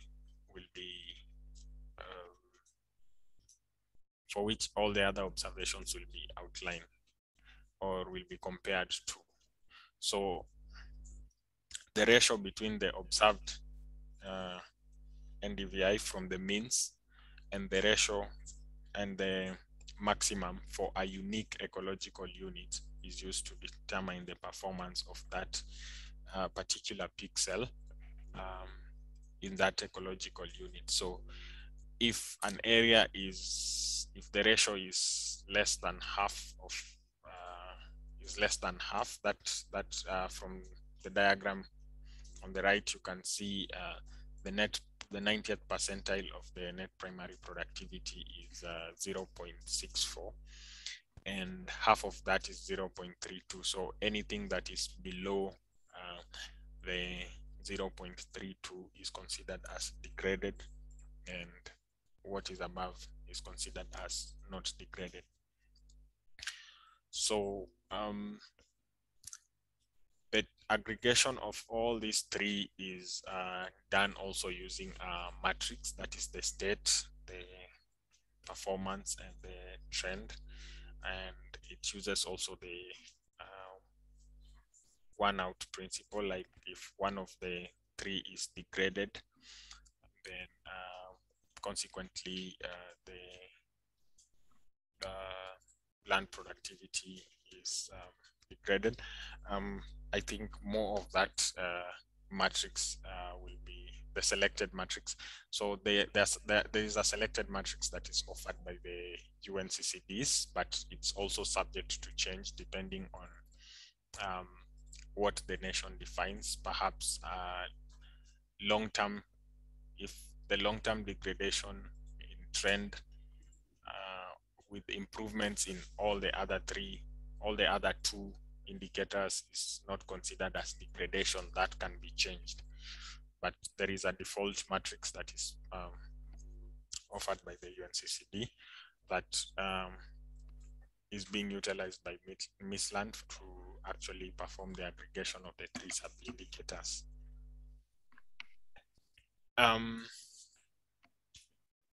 Derek, do you have 1 second, please? Yes. Yeah. Bon, je reviens sur 2 questions sur le chat. Donc, c'est Amara. La première, c'est par rapport au choix du zonage agrométéorologique. En fait, ce qu'on utilise, c'est plutôt le zonage de la FAO. C'est plus simple d'utiliser, c'est quelque chose qui est internationalement reconnu. Mais entre-temps, si vous avez d'autres découpages plus raffinés, c'est toujours possible de les utiliser. Et la deuxième question, c'était par rapport au choix de saison, est-ce qu'il est justifié ou pas? En fait, c'est une recommandation de l'UNCCD. Effectivement, c'est quelque chose sur la base de la représentativité temporelle de l'information. Ça, c'est la première des choses. La deuxième des choses aussi, c'est sur la base de la disponibilité des données. Comme vous savez, les indices de végétation, ce qu'on a sur le marché en quelque sorte accessible, on a soit les données NOAA, de 98, quelque chose comme ça, mais c'est à 4 à 8 km, plutôt des années 80, mais c'est à 8 km de résolution spatiale, donc ce n'est pas vraiment approprié pour le calcul de la perte à long terme, la perte ou le gain à long terme du couvert végétal. Mais par contre, ce qui est utilisé généralement, c'est les données soit spot végétation à 1 km, soit les données MODIS à 250 mètres, et les 2 données ne sont disponibles qu'à partir de pratiquement de l'an 2000. C'est pour ça qu'ils disent de toute façon, il n'a pas un archive historique assez consistant. Donc, il utilise de 2000 à 2016 pour avoir une première consistance plus ou moins solide et les dernières années pour le reporting, pour la comparaison par rapport à la donnée de référence. Donc, c'est pour ça qu'ils ont recommandé le choix des saisons. Et je pense que peut-être d'ici 5 ans ou 6 ans, ça va encore rechanger encore une fois. Parce que là, c'est quelque chose qui a été préconisé, ça fait juste quelques mois, 2 ou 3 mois. Le mois d'avril, je pense, ils ont produit la nouvelle version du document des best practices. Donc, c'est quelque chose, on essaie de toujours être aligné avec ce qui est développé à l'échelle internationale. On essaie de développer des modules de calcul qui sont complètement indépendants. Donc, ça utilise les données internationales à défaut de ne pas avoir les données plus précises. Mais ceci dit, si vous avez des données nationales plus précises, vous pouvez toujours utiliser les modules de calcul pour être toujours en conformité avec les standards. En plus de ça, on a pensé aussi qu'il fallait ajouter un certain nombre de sous-indicateurs qui étaient, selon nous, experts en Afrique du Nord. Donc, selon l'expertise de l'Algérie, Tunisie, Maroc, Libye, Mauritanie et Égypte, c'était les indicateurs les plus pertinents à l'échelle de la région. Mais entre-temps, si vous avez d'autres réflexions sur des indicateurs, nous sommes toujours preneurs.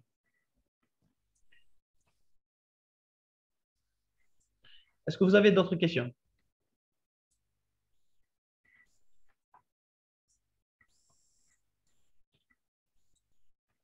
Donc, pour information, les enregistrements vidéo vous seront transmis après la formation, Inch'Allah.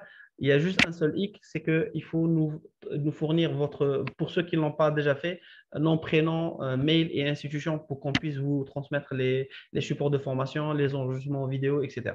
Et bien sûr, les certificats de participation. Derek, go ahead.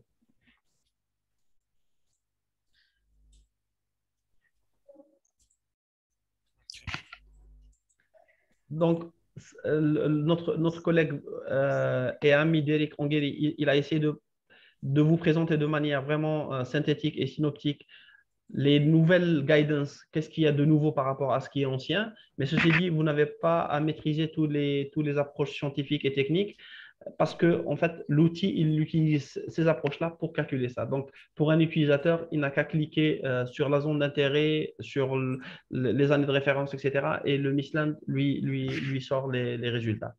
Donc ça, je sais que parfois c'est trop statistique, c'est trop calcul mental, etc. Mais c'est une illustration pour montrer c'est quoi qu'est-ce qu'il y a en arrière-plan, ce qui se passe en arrière-plan quand vous cliquez sur un calcul d'indicateur. Ça veut dire qu'il repose sur un certain nombre de bases scientifiques et techniques avant de vous sortir la carte. Derek, go ahead.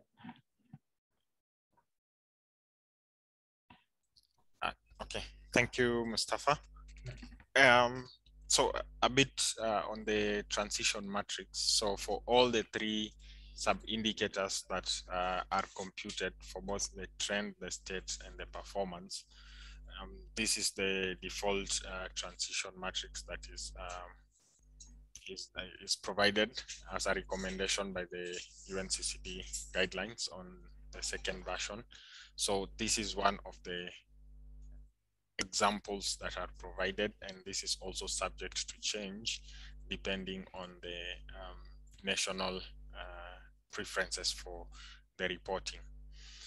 And what you can see is if the Y means yes, there is a degradation, and the N means no degradation. So as you can see for this second class, for example, you have degradation in the trend and in the state and in the performance. Where you don't have the degradation, it's still degraded. So here where you have the state in the sixth class, where you have, because the state is measuring the short-term changes in vegetation productivity, which can be influenced by short-term events such as droughts or fires, and the vegetation might rejuvenate if it's in the same ecological conditions, or if let's say all the conditions are returned to normal. So in that case, you don't classify that as a degradation. So, and also on the performance, you also have, if there is no degradation in both the state and the performance, that means that in the most recent years, the area has not experienced any degradation, and also in the long term, it hasn't experienced any degradation. But for the performance, you have the area experiencing some form of degradation. Remember, this is in comparison to the maximum. So with that, you classify it as not degraded. That is because the long-term observation and the short-term observation indicate that there is no degradation in the area. So an aggregation of these three gives you a clear picture of what is happening to the vegetation. And also one thing I forgot to mention is one of the constraints that are highlighted under the performance is that the ecological boundaries for measuring the performance units, or the ecological units, they are not defined by national boundaries. And sometimes when you clip the data to a national boundary, and let's say you have an area that is overlapping between two countries, and on one side the performance is good, or on one side there is some degradation, this constraint should be considered when making your report, because the performance of that particular piece of land that is maybe on a border is based on an ecological unit that is transcending the border. And that means that is the extra land. You don't have the jurisdictions over what is happening on the land, or the practices that either increase or decrease performance. So those are some of the cautions that they put on the reporting. And now this will bring me to the final sub-indicator, that is the soil organic carbon. And for the soil organic carbon, this is the measure of the organic carbon, the carbon stock. So this is used to measure the terrestrial stock of carbon. This is plants both in the dead residue and what is also stored in soil. So this reflects the integration of multiple processes affecting the plant growth, decomposition, and all together the gains and losses from of organic matter, which is very important in plants. So the range of data sets and processing options for soil organic carbon have been highlighted on the UNCCD guidelines, and from simple methods using global default data sets to complex methods that involve the field measurements and some bit of modeling.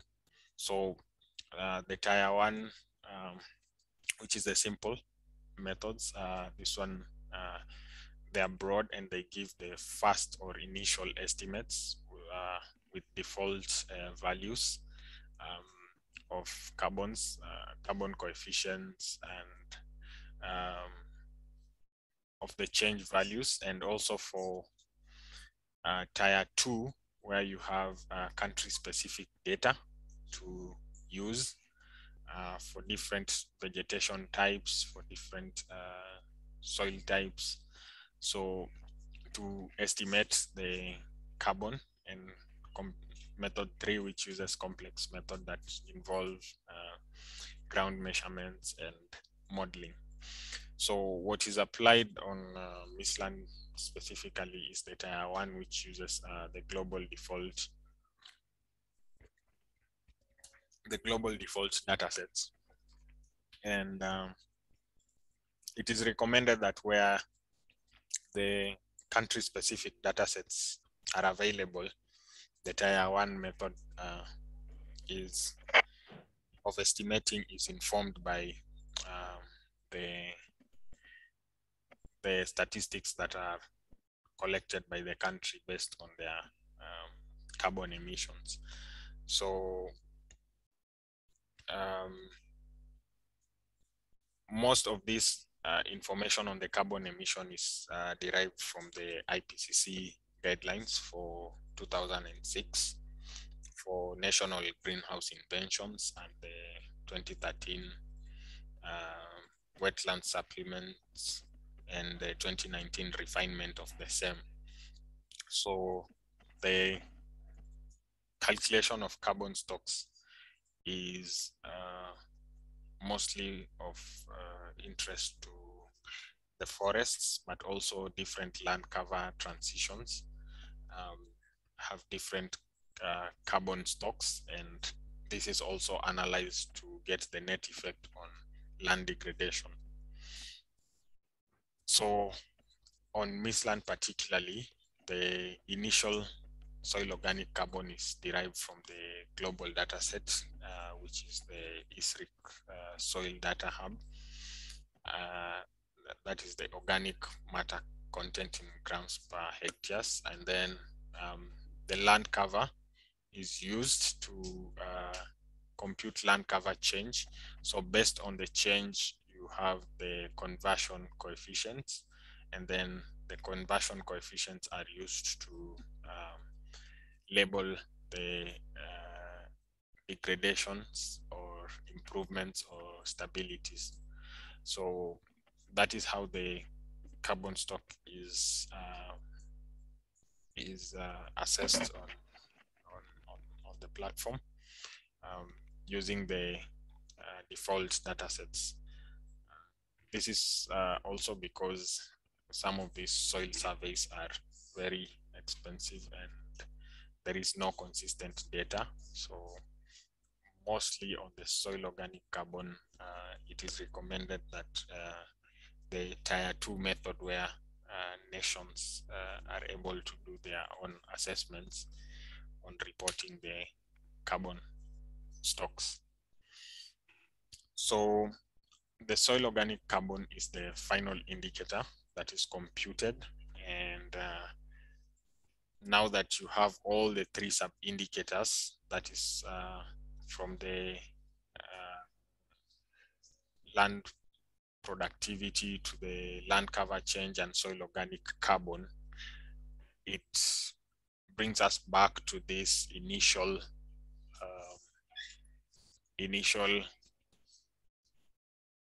slide where we were looking at the final indicator, which is the SDG 15.3.1. So on on each of these indicators, we were computing the baseline, and we are also computing the reporting periods. So when we come to aggregate the final SDG indicator, we'll use the baseline period and the reporting period for each of these indicators to determine the degraded land. And this is applying the one out, all out approach. And what you see here on the third row is that you classify the baseline into two binary classes, the degraded and not degraded. So for each of the sub-indicators, land cover, you have degraded, not degraded. Land productivity, you have degraded, not degraded. And the carbon stock, you also have degraded and not degraded. So once you have all these three sub-indicators prepared and classified into the binary classes, then you compute using the similar approaches for the reporting periods. And for these reporting periods, you can do the three classes for positive change, stable change, or negative. This is improvement, stability, and degradation. So you're looking at what has remained stable and was previously degraded will still remain degraded. That means it was degraded previously and it has remained stable. That means it has remained degraded. So in that case, that is classified as a degraded area. So the total is the degraded areas plus what has remained, what is stable and was previously degraded. That becomes the total area of the land that is degraded divided by the total area of the entire land. And that is now the final computation. So that, I think, covers most of the theoretical part. And I think the next part is maybe a slight demonstration on the old platform using the old guidelines, and then we'll see at the new improvements that we are trying to incorporate also in a nutshell. So I don't know if there is any questions up to this moment. Est-ce que vous avez des questions?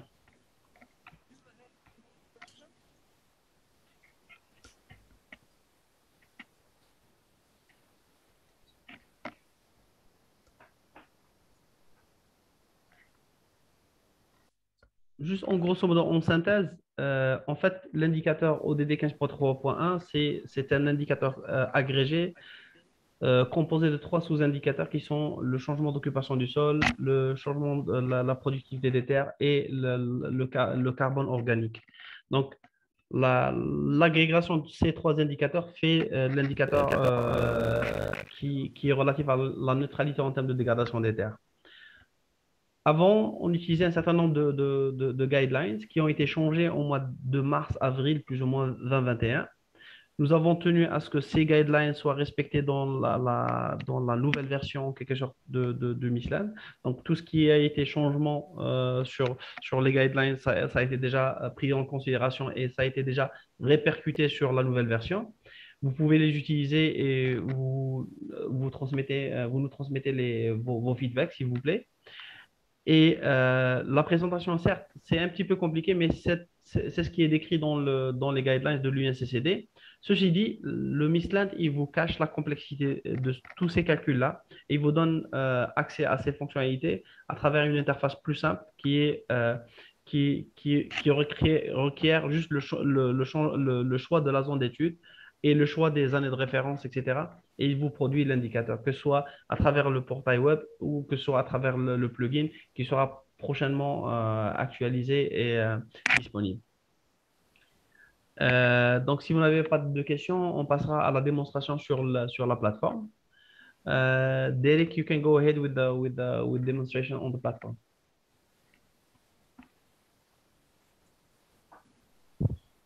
So,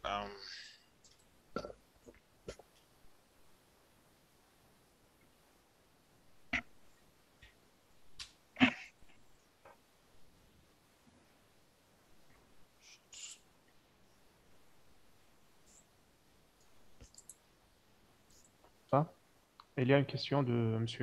Abdel Fattah sur le chat. D'accord. Donc, la question de C. Abdel Fattah, c'est est-ce que l'indice INVI, est-ce que vous parlez de l'NDVI, indice de végétation normalisée, ou un autre indice? Est-ce qu'il est valable pour les régions sahariennes où il y a des végétations dispersées, très faible densité? Je pense qu'il y a une confusion entre la végétation et le sol nu et le sable. C'est Abdel Fattah, effectivement, l'indice de végétation, il est préconisé pour les zones plus ou moins humides, arides. Et justement, un des conseils de l'Agence spatiale algérienne et du Centre national de cartographie et télédétection sur la base des acquis du projet SMAS, qui est le système d'alerte précoce à la sécheresse, qui a été développé en Algérie, Tunisie, Maroc. Ils ont dit que l'indice de végétation, il est préconisé pour les zones où il y a beaucoup de végétation. Par contre, dans les zones sahariennes, notamment par exemple la région de Hadrar, l'NDVI ne donne pas vraiment une grande information. Et surtout que l'influence du sol, le sol influence plus que la végétation. Donc, malheureusement, dans les directives de l'UNCCD, ça n'est pas pris en considération. Ceci dit, nous, quand même, il y a une certaine personnalisation, une certaine adaptation des indicateurs en fonction du contexte local, dont le calcul de la tendance de perte et de gain du couvert végétal. On a préconisé trois indicateurs, l'NDVI, le SAVI et le MSAVI. Donc, si on part pour des régions comme Ada, il va falloir plus ou moins opter pour des indices de végétation où il y a quand même la direction de la correction de la droite des sols. En quelque sorte, soit le SAVI, soit le MSAVI. Et ça, vous pouvez le voir pas dans l'ODD 15.3.1, mais dans l'autre onglet qui est, c'était quoi? C'était Vegetation Long Term, les tendances de perte et de gain de végétation. Donc ça, c'est quelque chose qui est déjà implémenté dans Missland. Ce qui est bien aussi, c'est que dans certains pays, on a commencé, au lieu d'utiliser les données à 250 mètres et à 1 km qui ne sont pas assez représentatifs du contexte stépique, saharien et même désertique. Donc, ça, ce n'est pas des données qui présentent beaucoup d'informations. Donc, on a opté pour le choix d'un certain nombre d'images satellitaires plus haute résolution spatiale, notamment les données Landsat. Pour certains pays, comme la Tunisie, c'est déjà fait. Pour d'autres pays où il y a une grande étendue comme l'Algérie et le Maroc, c'est encore d'être fait. Mais normalement, d'ici le mois de septembre, toutes les données, toutes les moyennes à long terme des données Landsat seront disponibles sur Missland. En d'autres termes, la tendance de perte et de gain, au lieu d'utiliser les données de 150 mètres à 1 km, on va utiliser les données à 30 mètres qui sont plus adaptées.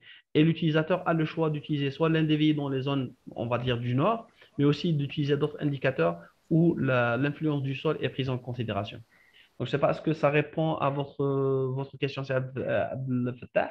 Sinon, vous pouvez activer le micro et poser votre question.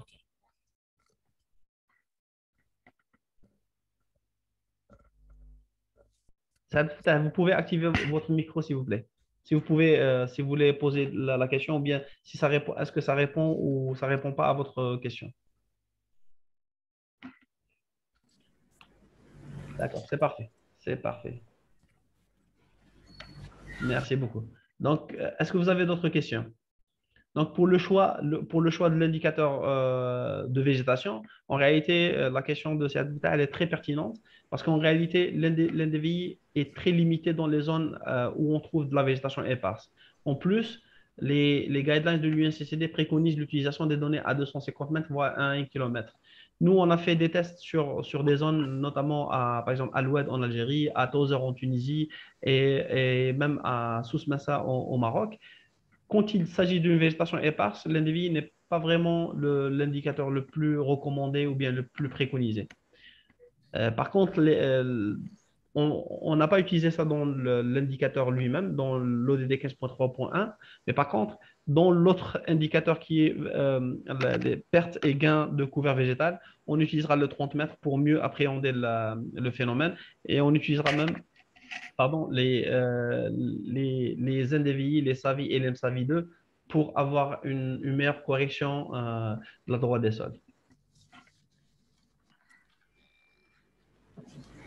Est-ce qu'il y a d'autres questions? Donc, si vous n'avez pas de questions, on passera attends, une seconde. Pour le changement d'occupation du sol, quelle est la méthode de classification que vous avez utilisée? Et est-ce que les corrections radiométriques sont importantes? Merci beaucoup. Ça, c'est notre collègue de la conservation des forêts à Oran. En fait, la question est très pertinente parce que nous, on ne produit pas de carte d'occupation du sol. On utilise celles qui sont déjà existantes.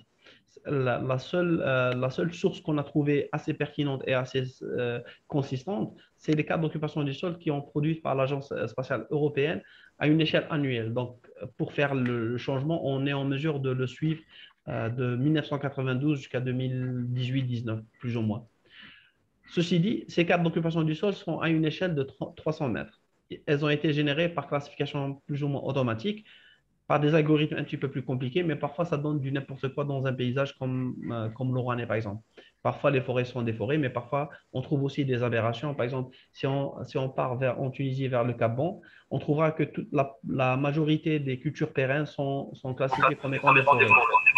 La majorité des oasis, par exemple, en Algérie ou en Tunisie, c'est classifié comme forêt. Donc, ça, c'est des anomalies qui peuvent tout à fait exister. Donc, on a trois options. La première option, c'est d'utiliser les cartes d'occupation du sol, telles qu'elles sont. Ça, c'est l'option la moins coûteuse.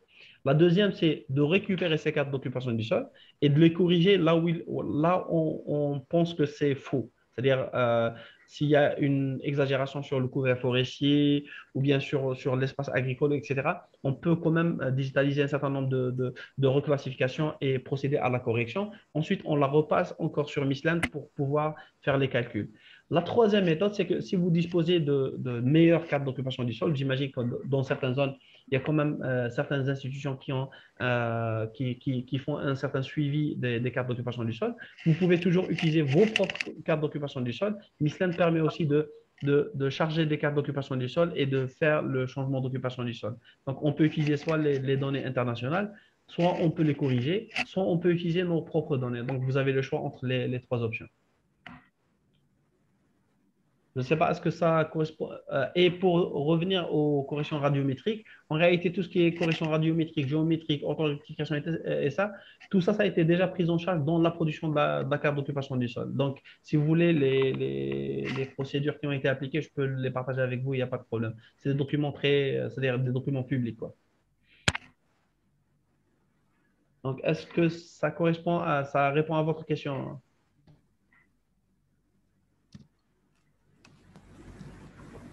Sinon, vous pouvez toujours activer le microphone et poser votre question, il n'y a aucun problème.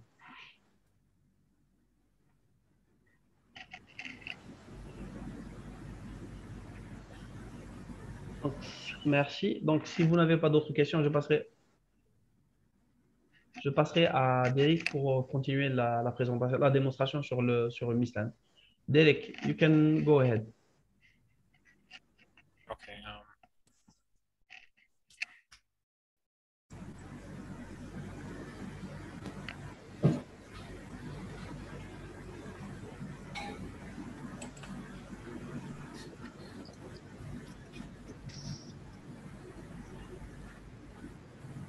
So I hope my screen is visible. So like we have just discussed or seen from those from the previous let's say theoretical side of things, and this is the old Misland platform for some of the new users, or if you are attending the training for the first time. And the implementation of the SDG is based off version 1 of the UNCCD guidelines that we are currently revising. So initially what you had was once you select on the service menu, once you select the SDG indicator, you select your sub-indicator. So either of the sub-indicators, if you select on land productivity, you will measure all the 3 sub-indicators for the land productivity, the land use, land cover, the carbon stock change, and the land degradation. So under the land productivity, you could select the data source for which you wish to compute. So in this case, I'll just, for a very quick one, use the MODIS, and for this you could compute the trajectory, the state, and the performance. And then also you could compute the land productivity, which is an aggregation of the 3 sub-indicators. So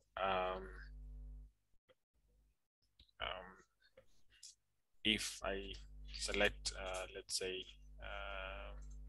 land productivity, I could select for a reporting period between 2010 to 2019, and still be able to compute. I don't know why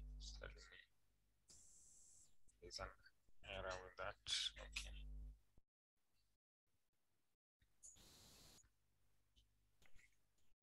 Yeah, so this is based off what is pre-existing on the Misland platform. So this is in one of the sub-indicators, that is the land productivity, following some of the methodologies that are outlined. Another sub-indicator, which was on the land use, land cover, which doesn't also change as much, is first you could view the land cover for a particular year. So let's say 2018, and for 2018, this is the land cover for Ariana in Tunisia. You could also compute the land cover change. So the land cover change between, say, things are scrolling.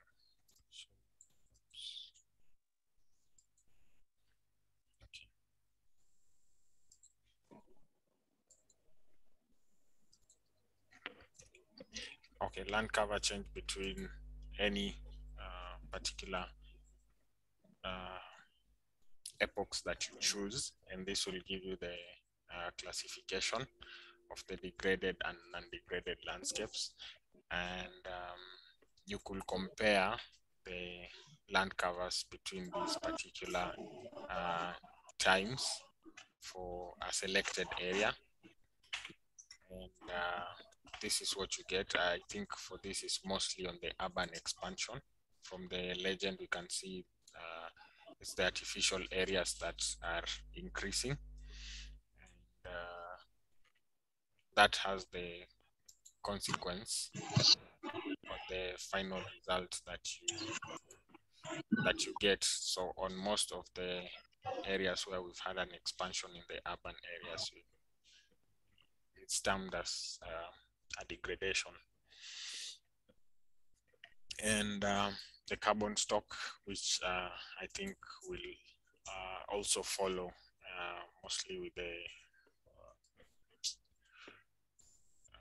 so this is like computing for the baseline by selecting manually as the user, if you wish to obtain what is the status of the land, what is the status of the land on any of these sub-indicators. So I will have to come and select maybe between 2000 and 2015 and obtain that. And the final indicator was the land degradation, which now aggregates the three. So with this, you had also the selection of the data sets. So you can use the high resolution data sets, but these are restricted to smaller areas due to computation. And you can select the start and end year for a period you wish to assess. So based on the new guidelines and also on the changes that we are making, we are having a different version of the same platform for which once all the changes have been made, will inform through the change log and also via mail to the subscribed users of the MISLAN platform and to the participants of this training, so that you can have an assessment of the same. So the new site will be the second version of the MISLAN platform, which implements the new UNCCD guidelines.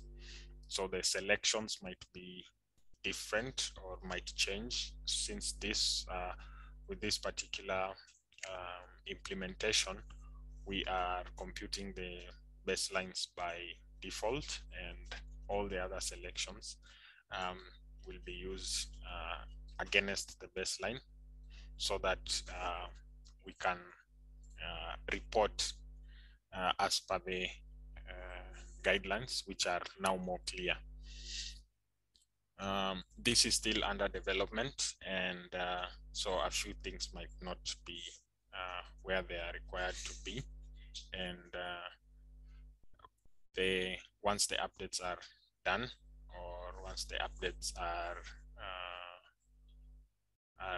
given, we will update all the users. So just a few changes from the normal service menu bar that we had on the old platform, because we are looking to increase, based on the previous release of the MISLAN platform, there was the request to include other services, including erosion. And so that will be added on the main service bar, which will be docked on your left-hand side. And for each of those, we'll have the sub menus, and on the sub menus, we'll have, particularly for the SDG, we have all the sub indicators and the final indicator, which will be easily outlined to the users. We're trying to increase the intuitiveness of the system, and also to try to make it easier for users to compute each of the particular indicators.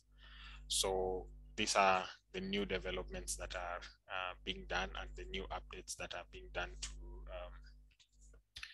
what was pre-existing. And currently we are still on the testing phase, and it's not to completion, but hopefully by the end of the week, we will be able to send out the tests to the end users based on what was presented in terms of methodologies today. So that was the brief demonstration, and also to maybe acquaint you with what is to be expected in the future, or in the second version of MISLAN. So the old version of the system will be maintained for the legacy version of it, for all the other indicators that are still working, since before everything is moved to the second extension, or the second version of the system. And this will also be accompanied with the user manual, which was also present in the initial one, and a different look to the homepage. So that is what is to be expected. So this guide also on the computation of the indicators will be updated for an easy guide to using the new platform, but it's not a major shift from what the users were accustomed to. Yes, Mustafa, I now return the floor to you. If that. Thank you so much, Derek. Yes. Thank you so much. Alors, pour juste revenir à cette histoire d'interface, l'interface initiale prévoyait, on va dire, 4 ou 5 sous-indicateurs. On s'est rendu compte qu'avec le kit d'indicateurs qu'on a proposé concernant l'érosion côtière, concernant un certain nombre de sous-indicateurs, il était plus pertinent de changer l'interface. Et merci à l'équipe de Locality qui ont pensé à complètement changer l'interface avec une qui est plus interactive, qui est en train d'être développée et qui va héberger tous les indicateurs que nous sommes en train de développer. Donc, je ne sais pas, est-ce que vous avez d'autres questions?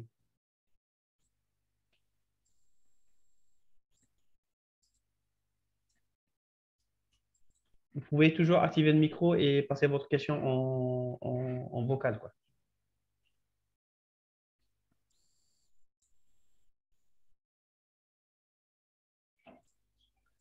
Donc, en synthèse, l'indicateur 15.3.1, il a été implémenté sur Michelin depuis quelques temps, mais conformément aux nouvelles règles directrices, on a quand même aligné la méthode de calcul selon les nouvelles règles directrices. Et en plus de ça, on a aussi intégré un certain nombre de sous-indicateurs, en plus de l'indicateur de base qui est plus ou moins agrégé, que ce soit sur les feux de forêt, sur l'état des forêts, sur les risques des forêts, sur les différents types d'érosion côtière, etc. Donc ça, c'est des indicateurs qui sont en train d'être développés et pour chaque sous-indicateur, on a prévu une session de formation sur la méthodologie ou bien le principe de calcul qui est derrière et la démonstration sur Michelin.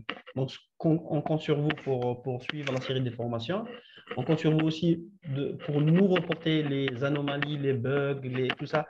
C'est sur la base de vos feedbacks qu'on pourra améliorer nos géoservices. Si vous avez d'autres questions, je serai toujours disponible. Je mettrai mon nom et mon mail sur le chat. Donc, ce sera toujours un plaisir d'interagir avec vous. Concernant les attestations de participation et une seconde. Donc, je viens de mettre mon mail sur le chat. Donc, si vous avez des commentaires, des suggestions pour améliorer, pour rendre service, pour rendre opérationnel le service, ou bien pour poser des questions, c'est avec plaisir qu'on va les recevoir. Pour les attestations de participation, pour les supports de formation et les enregistrements vidéo, prière de nous envoyer ceux qui ne l'ont pas encore fait, prière de mentionner votre nom, prénom, mail et institution pour qu'on puisse préparer les attestations, vous les transmettre et pour vous transmettre également les enregistrements vidéo et le support de cette formation-là. Donc, si vous n'avez pas de questions, merci beaucoup à tous les participants d'avoir consacré tout ce temps. Je sais qu'on est en période d'août, les forestiers sont en plein alerte. Les autres fonctionnaires sont pratiquement ceux qui sont en congé, ceux qui sont en vacances. Donc, merci beaucoup d'avoir consacré votre temps et votre précieux temps. On se dit à la semaine prochaine, Inch'Allah.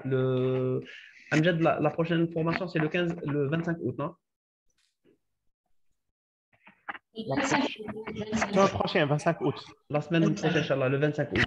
Donc, on se donne rendez-vous la semaine prochaine, Inch'Allah, pour une autre formation. Merci beaucoup à vous tous, toutes et tous, et à très bientôt, Inch'Allah. Vraiment un plaisir. Voilà, sérieusement, vraiment un plaisir de vous voir. À très bientôt, Inch'Allah. Inch'Allah, merci beaucoup. Merci beaucoup. À très bientôt, merci à tous. Beaucoup. Merci. Au revoir tout le monde.